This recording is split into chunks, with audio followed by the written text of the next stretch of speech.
Nah, tolong saya mau minta sama Menteri Pak Ate, Kepala BPKP untuk mengizinkan itu. Jadi kita bukan hanya sekedar mengamankan uang negara, tapi juga membuat efisien uang negara. Caranya gimana? Boleh nggak yang bagus-bagus dari korporasi? Central purchasing. Ada ratusan bahan material properti untuk rumah, Ketua. Ketua pasti tahu dan teman-teman. Kalau itu kita bisa bikin satu, itu akan terjadi penghematan yang luar biasa. Boleh nggak diizinkan oleh anggota DPR saya melakukan penghematan? Bukan hanya mengamankan uang negara. Supaya apa tujuan saya?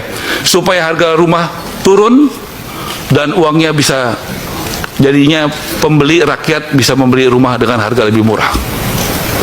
Kemudian soal tanah, Ketua. Saya punya konsep, tanah itu dari sitaan. Saya sudah ketemu Jaksa Agung, di Banten saja ada 1000 hektar. Dan Jaksa Agung siap menyerahkan. Saya sudah bicara dengan Dirjen Menteri Keuangan. Kita akan ketemu bagaimana tanah ini bisa digunakan sama rakyat. Bagaimana tanah dari koruptor bisa digunakan untuk rakyat kecil. Bagi yang punya gaji nggak susah, Ketua. Kalau itu Ketua bisa bantu saya supaya mereka punya tanah, mereka punya gaji, ASN yang nggak pernah punya rumah, tentara yang nggak punya rumah, banyak sekali guru-guru yang nggak punya rumah punya harapan, Ketua.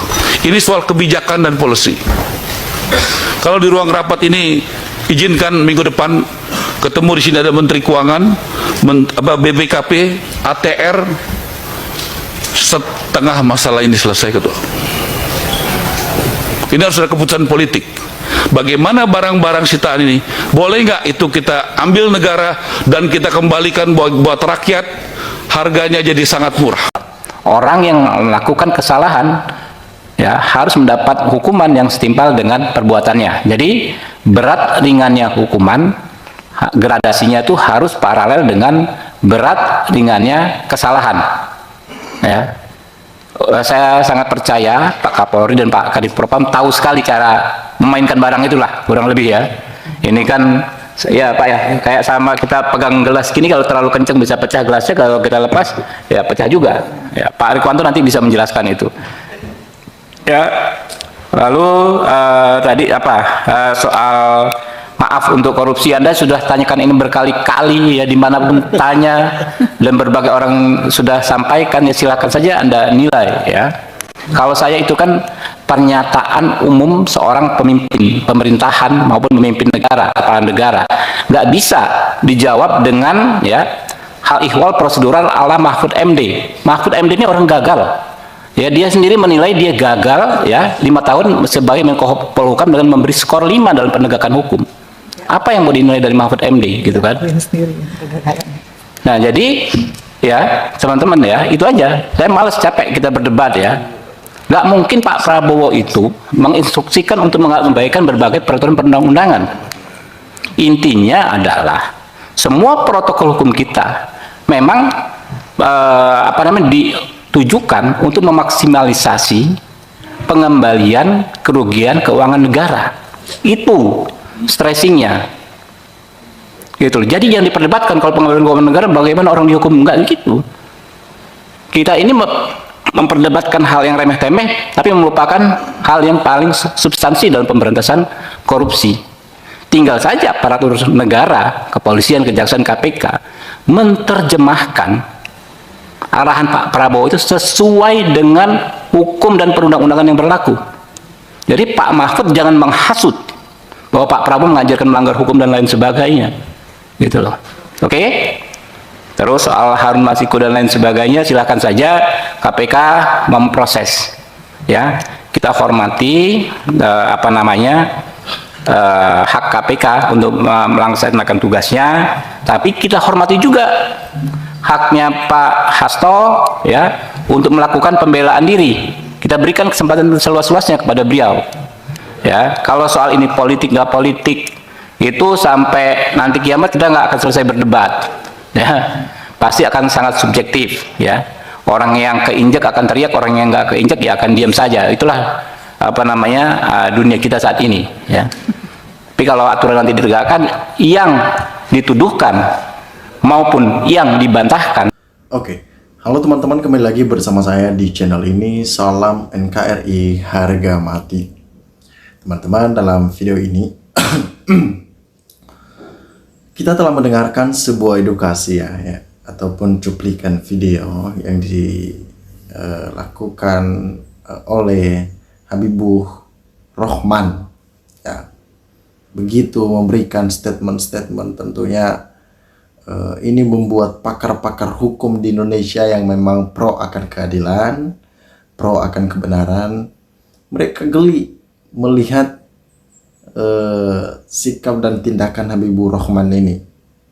Awalnya niat permalukan Mahfud, tetapi seorang Mahfud kan mengerti hukum, ada banyak hal yang dia tahu. Ya, bagaimana masyarakat menyikat habis si Habibur Rahman ini ya, karena begitu songongnya ya, seakan-akan mengerti hukum yang lebih, ataupun pakar hukum kakap atas ya, begitu. Padahal masih banyak senior-seniornya yang dimana dia berbicara di depan senior-senior. Itu membuat ukuran kualitas Habibur Rahman terlihat. Begitu dia sok-sok garang membuka yang namanya kasus Harun Masiku ya. Apa jangan-jangan ini kayak sombong-sombongnya seperti Marwar Sirait ya. Sombong-sombongnya juga Marwar Sirait berani memberikan uang kepada orang yang dapat membawakan di hadapannya Harun Masiku, memberikan 8 miliar. Ya, ini juga Habibur Rahman dia mau tender lah, seperti itu. Mungkin bisa jadi ya. Ya, Habibur Rahman mirip Tesi.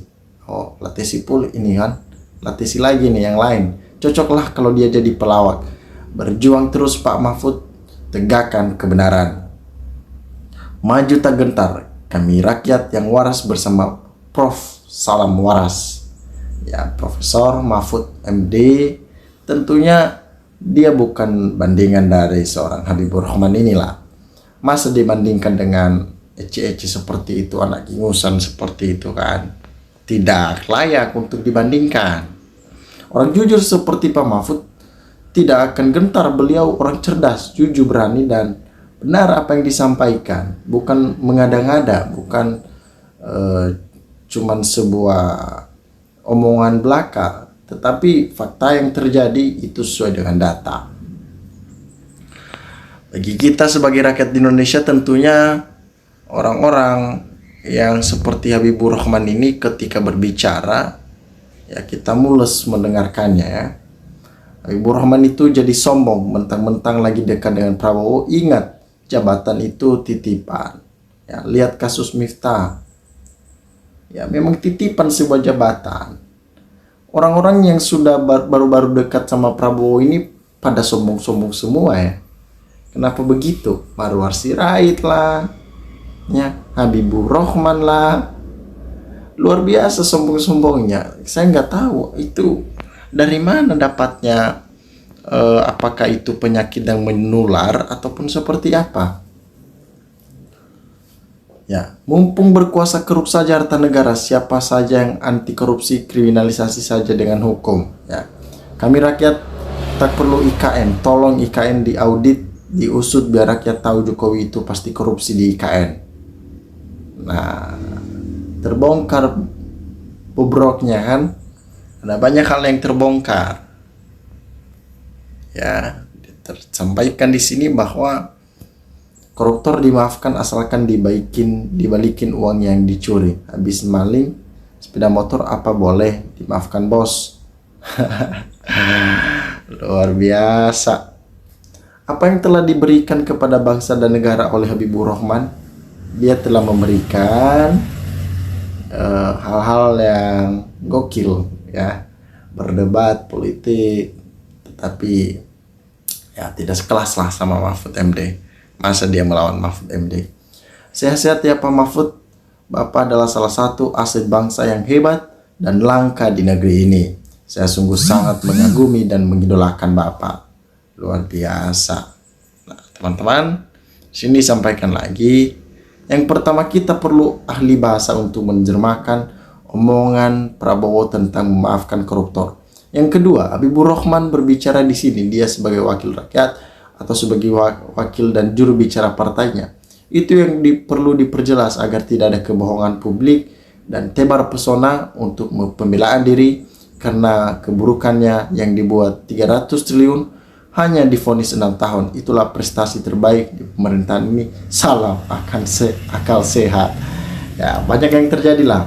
Agak-agak lucu-lucu, jadi seakan-akan kita melihat perkembangan politik ini seakan-akan lagi menonton stand up comedy, ya, stand up comedy yang lagi tampil dan kita ketawa karena lucu begitu, seperti Habibur Rahman ini lucu, ya. Jadi kita pengen di apa ya, disayang-sayang begitu ya. Begitu teman-teman. Orang-orang seperti ini ya, kalau mau tiru ya tirulah, terserah kamu begitu. Tapi yang kita mau sebenarnya negara ini maju, itu yang kita mau, itu aja sih. Orang-orang yang merusak ya jauh-jauh lah dari negara ini, kita tendang ke negara yang lain begitu. Teman-teman silakan berikan tanggapan teman-teman dalam kolom komentar ini. Terima kasih. NKRI harga mati.